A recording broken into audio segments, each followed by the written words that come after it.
So, how easy is it to drive? Oh, easy. That's the exciting thing about it.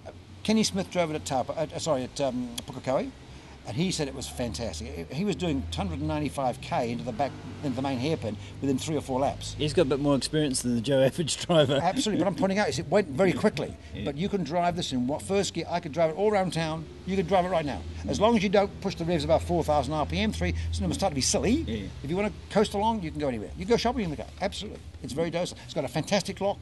It's probably got the best lock of any supercar. It's as good a lock as my Nissan Maxima.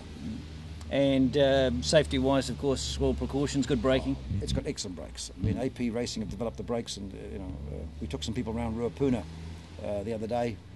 A very well-known gentleman who's got a lot of experience in motor racing and slightly lower, an older car, and he was just amazed at the stopping performance. It stops, and it goes.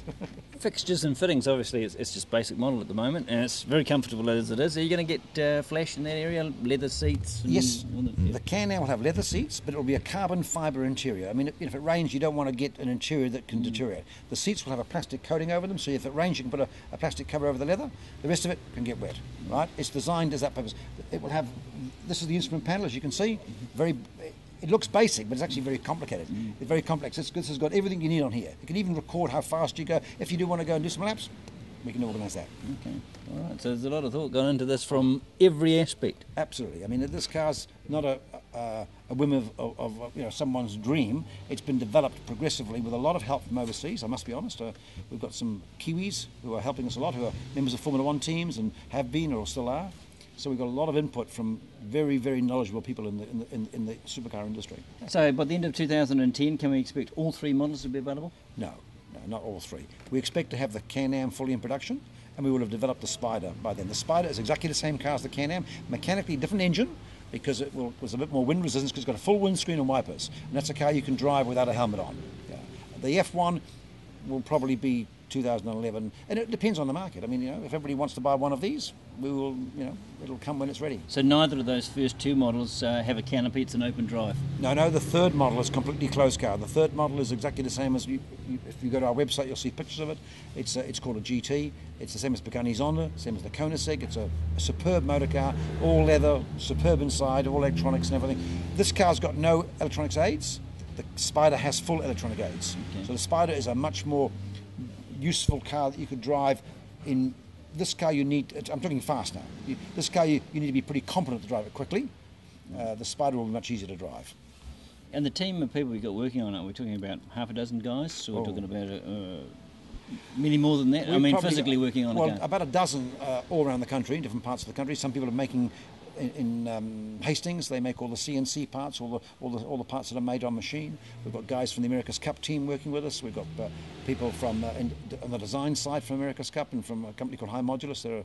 These guys have been, Wayne Smith, who's a very, very competent composite engineer. New Zealand's got an amazing amount of talent, and what's excited me about the project is this has pulled them together to work together.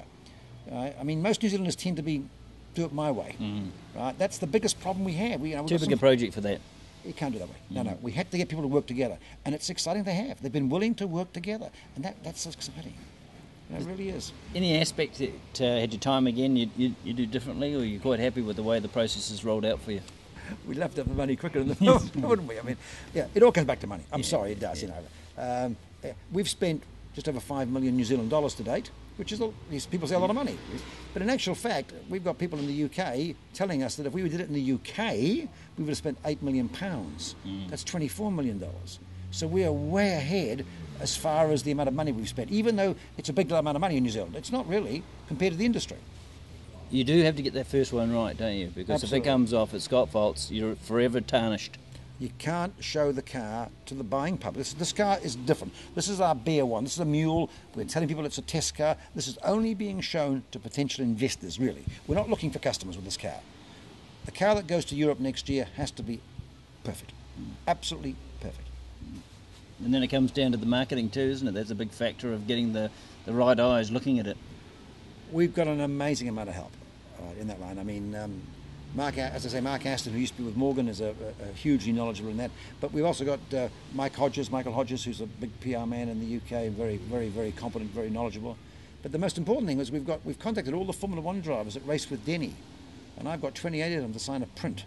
And they all know about the car, and I'm having talked to a few of them. I won't mention their names, but a number of them. They're quite excited by the fact there's a Hulme coming out, and I think we'll get a lot of help in demonstrating the car with these types of people, because Denny was immensely respected, much more than we can believe, particularly by his fellow drivers. It's a great legacy, isn't it, without it officially being involved? If you're a big success, he goes with it too. Well, he is involved. The family's involved. His wife and his daughter is very much involved. They've been a great support. So we're very adamant that the Hulme name and the Hulme brand is something that we're very proud of, and we want to protect that and make sure that the car is worthy of the name. Well, good luck with the project. I think it's very exciting, and no doubt we'll follow it through to the, well, I won't say the end, to the beginning of a new era. Thank you very much. Well, we went to Invercargill, as you know, to Teretonga. Unfortunately, the weather was good Invercargill weather for the ducks. It's the day you needed the third version that day, didn't you? Yeah, we did. The one with the canopy. Yeah, that's right. Yeah, we did. Unfortunately, I lived in Queenstown for 20 years back in the 60s and 70s, and so I know a lot of people around there, and I'm used to the weather. But the hospitality was fantastic. Everybody was so friendly, and we had, it was an amazing trip. I've really enjoyed it. And Queenstown, of course, going back to Queenstown, and all the old guys that I know from way back came along, and it's been exciting down here. And you'll be back with Bears 1, 2 and 3 in their completed form, no doubt? Bear 1 is the only one that will be called Bear 1. This will be developed, and then we'll bring pre-production cars. Once it's completely finished, we'll be more than willing to bring it down. And one of the things we're doing with our prospective investors is we're offering flying laps. So if you invest a certain amount of money, you'll get a certain number of flying laps. And we'll be doing those in the South Island, so that all the investors that come on board will get a flying lap. Mm-hmm.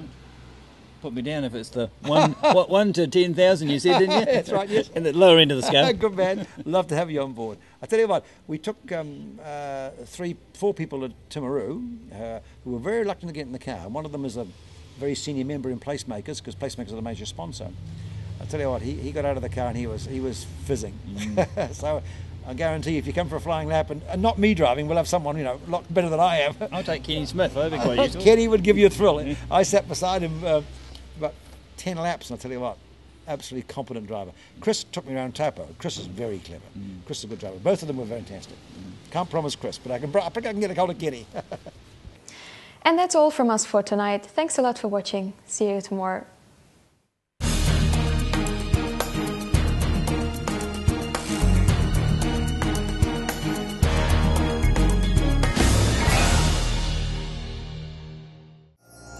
Supporting local content so you can see more of New Zealand on air.